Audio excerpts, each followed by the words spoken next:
ആകാശവാണി. നമസ്കാരം. പ്രത്യേക വാർത്താ ബുള്ളറ്റിൻ വായിക്കുന്നത് ബിന്ദു വിനോദ്. രാജ്യം ഇന്ന് 77ാമത് റിപ്പബ്ലിക് ദിനം അത്യുത്സാഹപൂർവ്വം ആഘോഷിക്കുന്നു. ന്യൂഡൽഹിയിലെ കർത്തവ്യപഥിൽ നടന്ന ചടങ്ങുകൾക്ക് രാഷ്ട്രപതി ദ്രൌപദി മുർമു നേതൃത്വം നൽകി. പ്രധാനമന്ത്രി നരേന്ദ്രമോദി ദേശീയ യുദ്ധസ്മാരകം സന്ദർശിച്ച് വീരമൃത്യു വരിച്ച സൈനികർക്ക് ആദരാഞ്ജലി അർപ്പിച്ചതോടെയാണ് ചടങ്ങുകൾ ആരംഭിച്ചത്. വിവിധ സംസ്ഥാനങ്ങൾ, കേന്ദ്രഭരണ പ്രദേശങ്ങൾ, കേന്ദ്ര സർക്കാർ വകുപ്പുകൾ എന്നിവയുടെ 30 ടാബ്ലോകൾ പരേഡിൽ പ്രദർശിപ്പിച്ചു. സ്വാതന്ത്ര്യത്തിന്റെ മന്ത്രം വന്ദേമാതരം, സമൃദ്ധിയുടെ മന്ത്രം ആത്മനിർഭർ ഭാരത് എന്നതായിരുന്നു ഈ വർഷത്തെ പ്രമേയം. ഓപ്പറേഷൻ സിന്ദൂറിൽ ഇന്ത്യൻ സൈന്യം ഉപയോഗിച്ച പ്രധാന ആയുധ സംവിധാനങ്ങൾ പ്രദർശിപ്പിച്ചു.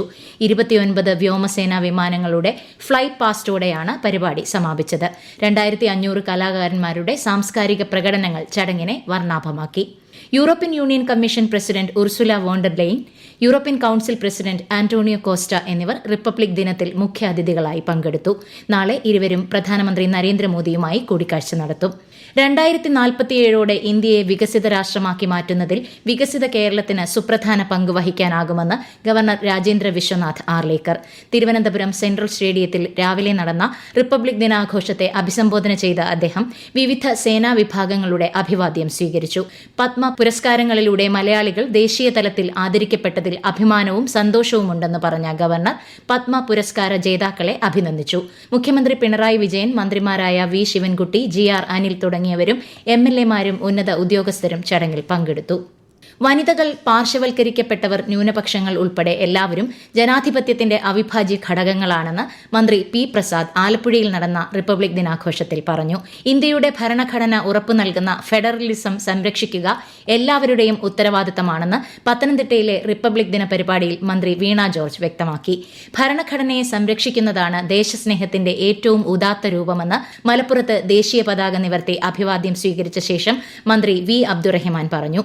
രാജ്യത്തിന്റെ ഭരണഘടനയും അഖണ്ഡതയും ഐക്യവും കാത്തുസൂക്ഷിക്കേണ്ടത് ഓരോ പൌരന്റെയും കടമയാണെന്ന് വയനാട് ജില്ലയിലെ റിപ്പബ്ലിക് ദിനാഘോഷത്തിൽ മന്ത്രി OR കേളു പറഞ്ഞു. തിരുവനന്തപുരം നഗരസഭയിൽ മേയർ VV രാജേഷ് ദേശീയ പതാക നിവർത്തി. 77ാമത് റിപ്പബ്ലിക് ദിന പരേഡിൽ കേരളത്തിന്റെ അടക്കം 30 ടാബ്ലോകളാണ് അണിനിരന്നത്. 100% ഡിജിറ്റൽ സാക്ഷരതാ നേട്ടവും കൊച്ചി വാട്ടർ മെട്രോയും പ്രമേയമാക്കിയ നിശ്ചല ദൃശ്യമാണ് കേരളം അവതരിപ്പിച്ചത്. റിപ്പബ്ലിക് ദിനം ആഘോഷിച്ച് ഗൾഫ് രാജ്യങ്ങളിലെ പ്രവാസി ഇന്ത്യക്കാർ. വിവിധ ഗൾഫ് രാജ്യങ്ങളിലെ ഇന്ത്യൻ എംബസികളിലും കോൺസുലേറ്റുകളിലും ഇന്ത്യൻ പതാക നിവർത്തി ആഘോഷങ്ങൾക്ക് തുടക്കമിട്ടു. ദുബായിലെ ഇന്ത്യൻ കോൺസുലേറ്റിലും റിപ്പബ്ലിക് ദിനത്തിന്റെ ഭാഗമായി വ്യത്യസ്ത കലാ സാംസ്കാരിക പരിപാടികൾ അരങ്ങേറി. കേരളത്തിൽ തീവ്ര വോട്ടർ പട്ടിക പരിഷ്കരണവുമായി ബന്ധപ്പെട്ട തുടർ നടപടികൾ പുരോഗമിക്കുന്നു. പട്ടികയിന്മേലുള്ള പരാതികൾ ഈ മാസം 30 വരെ സമർപ്പിക്കാം. കരട് SIR റോളിൽ നിന്ന് പേരുകൾ ഒഴിവാക്കപ്പെട്ടവരും പുതിയ അപേക്ഷകരും ഫോം 6 ഉപയോഗിച്ച് അപേക്ഷിക്കണം. SNDP യോഗവുമായുള്ള ഐക്യനീക്കത്തിൽ നിന്ന് പിന്മാറുന്നതായി NSS general secretary G. Sukumaran Nair. ഐക്യനീക്കത്തിന് പിന്നിൽ രാഷ്ട്രീയ ലക്ഷ്യങ്ങളുണ്ടെന്ന് ആരോപിച്ചാണ് പിന്മാറ്റം. ഇന്ന് പെരുന്നയിൽ ചേർന്ന NSS ബോർഡ് യോഗത്തിലാണ് തീരുമാനം. സാമുദായിക ഐക്യനീക്കത്തിൽ നിന്നുള്ള NSSന്റെ പിന്മാറ്റത്തിൽ പ്രതികരിക്കാതെ SNDP. പ്രതികരണം പിന്നീടെന്നാണ് ശ്രീ തുഷാർ വെള്ളാപ്പള്ളി വ്യക്തമാക്കിയത്. ഡയറക്ടർ ബോർഡ് യോഗം ചേർന്ന ശേഷമായിരിക്കും പ്രതികരണമെന്നാണ് സൂചന. KSRTCയിൽ യാത്രക്കാരുടെ എണ്ണത്തിൽ 16 ലക്ഷത്തിന്റെ വർധനയുണ്ടായെന്നും ജീവനക്കാർ ായുള്ള വിവിധ ക്ഷേമ പദ്ധതികൾ നടപ്പാക്കി വരികയാണെന്നും മന്ത്രി KB ഗണേഷ് കുമാർ. പത്തനാപുരം ഡിപ്പോയിൽ നിന്ന് ഇളമ്പൽ വഴി പുനലൂരിലേക്കുള്ള പുതിയ ഗ്രാമീണ സർവീസിന്റെ ഉദ്ഘാടനം നിർവഹിക്കുകയായിരുന്നു അദ്ദേഹം. വനിതാ പ്രീമിയർ ലീഗ് ക്രിക്കറ്റിൽ ഇന്ന് മുംബൈ ഇന്ത്യൻസ് റോയൽ ചലഞ്ചേഴ്സ് ബംഗളൂരുവിനെ നേരിടും. രാത്രി 7:30 വഡോദരയിലാണ് മത്സരം.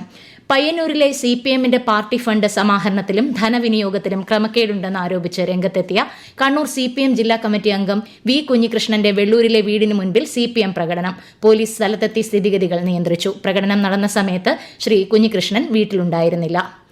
കണ്ണൂർ മുഴുപ്പിലങ്ങാട് മഠത്തിനടുത്ത് ലോറി മറിഞ്ഞ് വഴിയാത്രക്കാരൻ മരിച്ചു. മുഴുപ്പിലങ്ങാട് ബീച്ചിലെ ജെയ്സണാണ് മരിച്ചത്.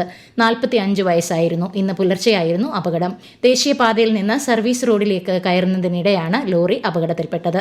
സംസ്ഥാനത്ത് സ്വർണ്ണവിലയിൽ ചാഞ്ചാട്ടം. രാവിലെ സ്വർണ്ണവില ഉയർന്നെങ്കിലും ഉച്ചയ്ക്ക് ശേഷം പവന് 560 രൂപ കുറഞ്ഞ് 1,18,760 രൂപയും ഗ്രാമിന് 14,845 രൂപയുമാണ് വില. പ്രത്യേക വാർത്താ ബുള്ളറ്റിൻ കഴിഞ്ഞു. അടുത്ത വാർത്താ പ്രക്ഷേപണം വൈകിട്ട് 6:30.